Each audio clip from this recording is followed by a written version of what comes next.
Oke guys, welcome back to Crypto Indonesia bersama gue Toshi, di mana kita akan membahas segala sesuatu yang berhubungan dengan cryptocurrencies dan blockchain.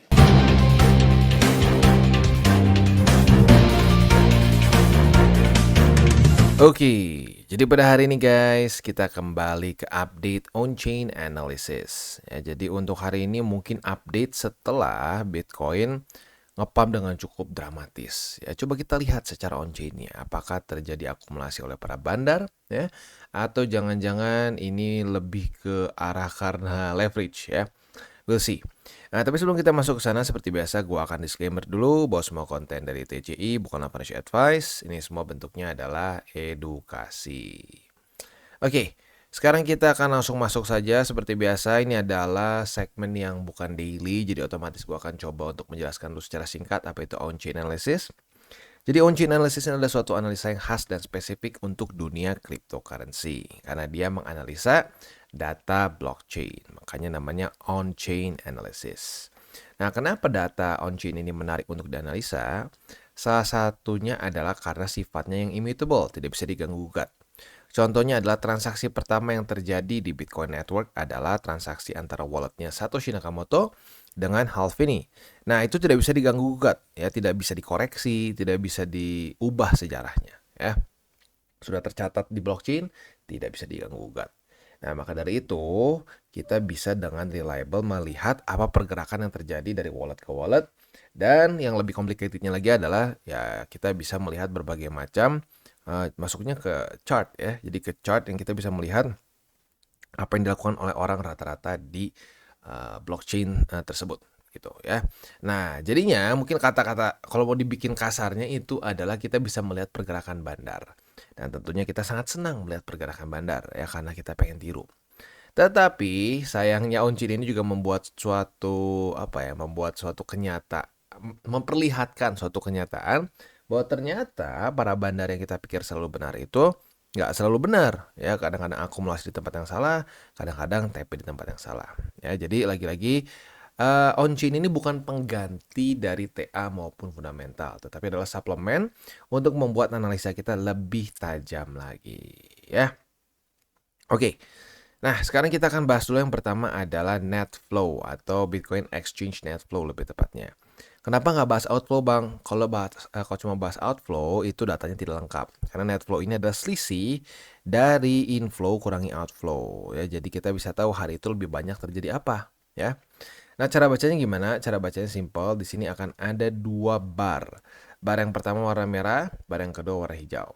Warna merah menunjukkan outflow. Artinya di hari itu lebih banyak orang mengeluarkan BTC dari exchanger dibandingkan masuk ke exchanger, gitu.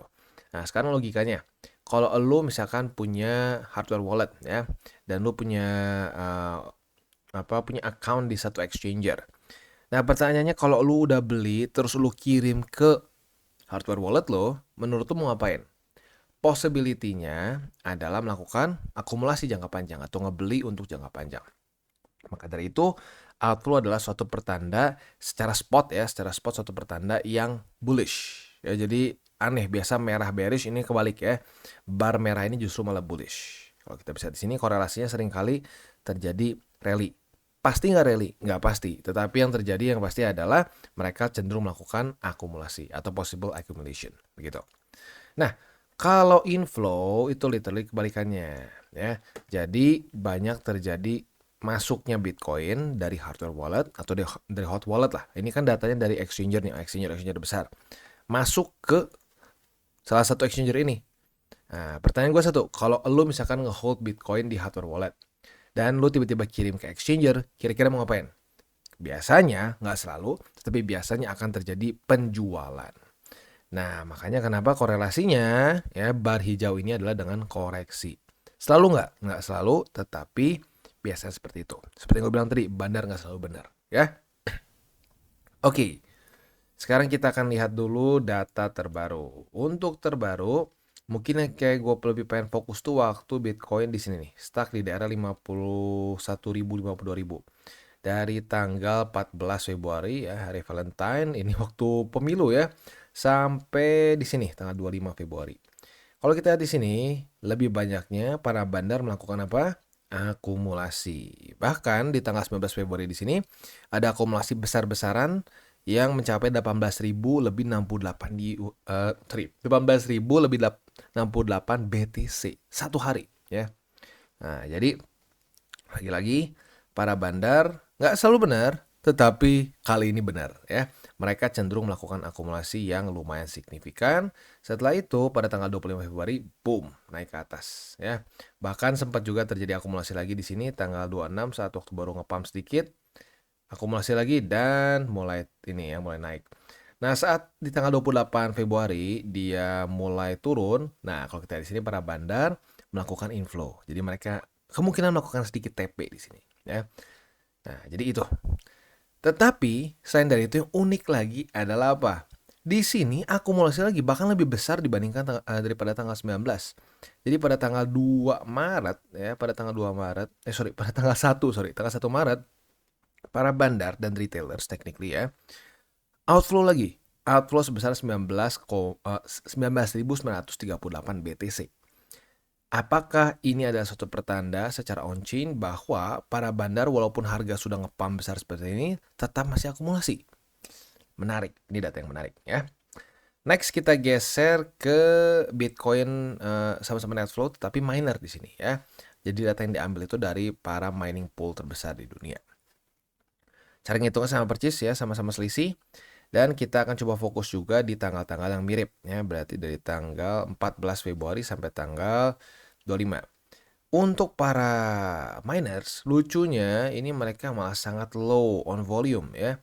Di sini cuma 200, di sini cuma 675 dan seterusnya ya. Kalau kita lihat perbandingannya mungkin 1 2 3 4 5 banding 1 2 3 4 ya. Untuk miners sedikit lebih banyak outflow. Jadi ya bisa dibilang mendekati lah para bandar, walaupun bandar lebih signifikan ya, bandar lebih signifikan akumulasinya.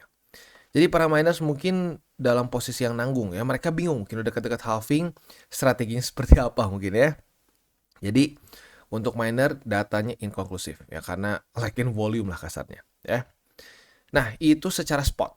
Pertanyaannya, apakah kemarin itu terjadi short squeeze atau tidak? Ya, karena tiba-tiba kita bisa lihat ya, ngepumpnya itu sangat signifikan.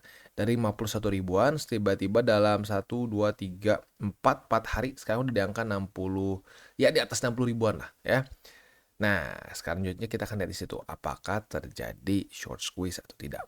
Tetapi sebelum kita masuk ke sana, gua akan masuk dulu ke selingan ya. Selingannya adalah pesan-pesan dari sponsor kita pada hari ini. Oke, today's video is brought to you by Bybit. Di mana di Bybit ini kita bisa melakukan berbagai macam hal ya, mulai dari yang newbie sampai yang sudah advance. Buat mungkin lo merasa bahwa aduh bang, gue masih nggak ngerti nih TA, gue masih nggak ngerti charting dan seterusnya, tapi pengen akumulasi, pengen DCA murni, bisa lo tinggal masuk ke sini one click buy, di mana lo bisa pilih lo mau pakai apa ya fiatnya, lo tinggal pilih juga asetnya apa ya. Misalkan lo pengen akumulasi BTC, misalkan setiap hari Senin jam 7 pagi, misalkan gue pengen akumulasi BTC sebesar 100.000 rupiah misalkan ya, lu bisa langsung lakukan di sini, bisa peer to peer, bisa Dana, Bank BRI dan lain-lain. Ini gila ya, bisa pakai BCA Mobile dan seterusnya. Jadi Bybit ini memang cocok banget buat orang-orang yang tinggal di Indo ya, bisa langsung pakai bank-bank yang memang sudah biasa kita pakai di Indo ya. Nah, buat yang intermediate sampai advance juga di sini ada spot, nah, dan juga ada leverage tokens, dan tentu juga ada derivatives trading, di mana kita bisa menggunakan kontrak yang USDT maupun USDC. Jadi di sini lo bisa pakai USDC ya, karena nggak semua exchanger bisa menerima untuk futuresnya pakai USDC ya.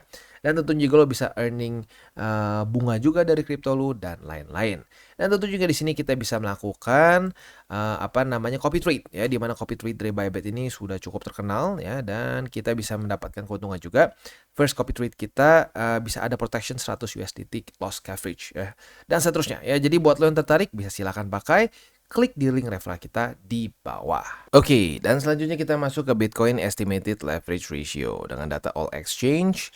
Ini adalah open interest dibagi dengan coin reserve. Simpelnya apa bang? Simpelnya kita melihat leverage yang dipakai di dalam market secara rata-rata ya. Jadi semakin tinggi garis ungu ini, semakin besar leverage yang dipakai. Nah, di sini kita biasanya bisa melihat potensi terjadi long squeeze atau short squeeze. Cara bacanya seperti apa? Kita bisa ambil contoh di sini ya. Nah, kalau kita lihat di sini harga tuh turun, trendingnya itu sedang bearish di sini ya, turun, turun, turun, turun, turun. Nah, di tanggal 6, wah ini 2000 ini ya, 2023 nih, berarti udah mau setahun lagi, udah mau setahun lalu ya. Dia ngedrop sampai ke angka 20.000. Leverage masih tinggi, tiba-tiba harga meningkat ke atas. Nah, ini artinya apa? Artinya posisi short yang over confident di sini kehajar ya. Posisi mereka bangkrut sehingga ini ada satu efek domino yang membuat harga meningkat ke atas dan leverage turun. Ya, jadi kita anggap gini, misalkan si A nih, wah turun nih, ini jelas nih, lagi bearish momentum. Sekarang gua akan buka posisi short, misalkan di sini ya, di harga 20.000 lebih 95 USD. Si B buka di sini misalkan di 20.314. Nah, si B harga likuidasi itu misalkan si A harga likuidasi itu misalkan di sini nih, di harga 21.800. Si B harga likuidasinya sedikit di atas di angka 24.000. Kita anggap mulai tiba-tiba naik. Panik nih. Panik gak? Ya enggak lah. Waduh, jadi kayak meme dulu ya. Panik gak? Panik gak? Naik. Naik lagi. Nah, si A yang tadinya aman karena likuidasi. Harga posisinya itu tertutup secara paksa, bangkrut ya. Nah, karena si A bangkrut posisinya, artinya selling pressure-nya berkurang. Si B yang tadinya aman, karena si A-nya bangkrut, naik juga. Nah, itu efek domino yang disebut sebagai short squeeze. Long squeeze, tinggal kita balik saja logikanya ya. Long squeeze contohnya mana ya? Long squeeze itu sebenarnya ada di sini ya. Nah, jadi kurang lebih sama. Harga cenderung bisa turun, bisa stagnan juga, tapi intinya tiba-tiba terjadi drop yang signifikan pada harga. Di waktu bersamaan leverage juga turun, begitu. Logikanya sama persis, tinggal dibalik saja. Posisi long yang overconfident, tiba-tiba drop parah, terlikuidasi satu, dan selanjutnya semua terlikuidasi seperti efek domino. Ya, oke. Nah, pertanyaannya yang kemarin seperti apa? Ya, kalau kita lihat di sini harga itu cenderung stabil di sini di angka 50 ribuan. Nah, leverage mulai turun. Tiba-tiba pada tanggal 25 Februari mulai drop. Naik sedikit, drop lagi. Nah, artinya apa? Ini adalah classic apa? Classic short squeeze. Bahkan 2 tahap short squeeze-nya ya. Jadi si short squeeze pertama itu di sini, drop nih. Harga naik sedikit. Nah, mungkin banyak orang berpikir, wah enggak nih, ini fake out. Short lagi. Banyak buka posisi short. Naik leverage. Nah, berhasil nih. Tiba-tiba dibanting lagi. Boom. Makanya secara leverage dropnya signifikan ya. Dari 0,198 drop sampai ke 0,178. Signifikan ya. Ini membuat Bitcoin rally atau tepatnya nge-pump dengan sangat besar ya. Jadi bisa dibilang kemarin ini adalah kombinasi dari para bandar yang memang melakukan akumulasi plus banyak orang yang terkena short squeeze. Jadi 2 combo itu berlangsung ya. Jadi harganya nge-pump gila-gilaan. Nah, jadi ketemu penyebab on-chain-nya. Banyak akumulasi spot dan leverage banyak yang kehajar posisi shortnya alias banyak yang terkena short squeeze. Jadi ketemu nih misterinya kenapa Bitcoin kemarin nge-pump dengan lumayan gila ya. Oke, selanjutnya kita akan masuk ke MVRV. Nah, MVRV itu sebentar, itu di mana ya? MVRV itu di MVRV bukan di sini. Harusnya sih di daerah sini ya. MVRV kelamaan nggak buka on chain kayaknya ini ya. Oke, ini dia MVRV ratio. Untuk MVRV ratio ini adalah suatu rasio antara coins market cap dengan realized cap. Bahasa simpelnya, kita bisa tahu apakah kita dalam keadaan overbought atau oversold ya. Cara penggunanya sangat mirip seperti RSI. Anggap ini di atas 70, ini di bawah 30 ya. Cara ngitungnya beda, tetapi cara pakainya sama ya. Jadi kalau kita lihat di sini kondisinya kita sudah semakin dekat ke daerah overbought ya. Belum kena tapi semakin dekat. Nah, jadi mungkin ini bisa menjadi awal-awal pertimbangan kita untuk mulai take profit ya, karena ini sayangnya udah rada lewat ya. Kalau data dulu tuh ini udah gak bisa dimundurin lagi. Di cycle kemarin ini sangat efektif. Kita dapat dapat beberapa local tops dan almost all time high waktu itu ya. Jadi bisa dibilang ini salah satu cara yang cukup efektif juga untuk kita melakukan take profit. Nah, buat elu yang sudah nonton DCWT gua dan nonton juga on-chain gua dari zaman-zaman 2022 ya. Dari Juni deh ya, Juni di sini kita dikasih waktu yang sangat lama untuk akumulasi di bawah sini. Tapi banyaknya orang nggak mau karena berpikir akan lebih rendah lagi, lebih rendah lagi, lebih rendah lagi. Ternyata dia ngebatamnya di angka 15.000. Buat lo yang nonton di CWT juga kemungkinan besar sudah beli di situ karena gue sudah ngomong beberapa kali. Itu salah satu statistik yang berulang ya. Jadi itu drawdown 30% dari EMA 200 dan itu tepat di angka 15 ribuan. Ya, jadi buat lo yang akumulasi, congratulations, berarti lu memang udah lumayan lama di TCI ya. Dan profitnya pasti udah ya bikin senyum-senyum sendiri deh ya. Jelek-jeleknya nggak dapat di 15-an, 20-an dapat lah di 20-an sini ya. 20-an sekarang udah berapa kali lipat ya. Oke, sekarang posisinya masih belum kena sih. Jadi nanti mungkin kalau sampai sudah kena, gua akan update lagi. For now, santai dulu aja, tetap akumulasi.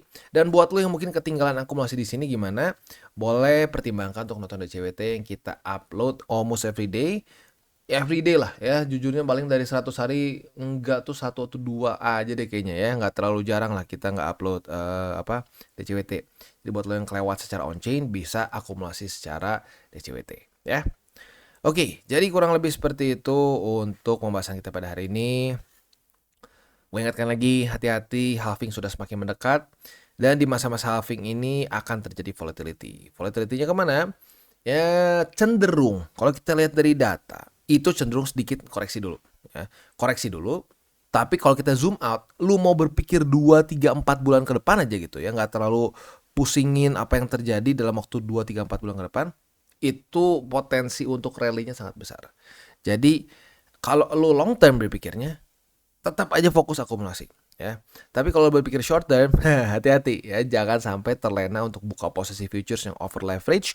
Mau short mau long jangan ya. Kalau buka secara SOP boleh, tapi jangan sampai nungguin halving. Ayo kita jaga lilin nih ya, kita nge-short atau nge-long ya.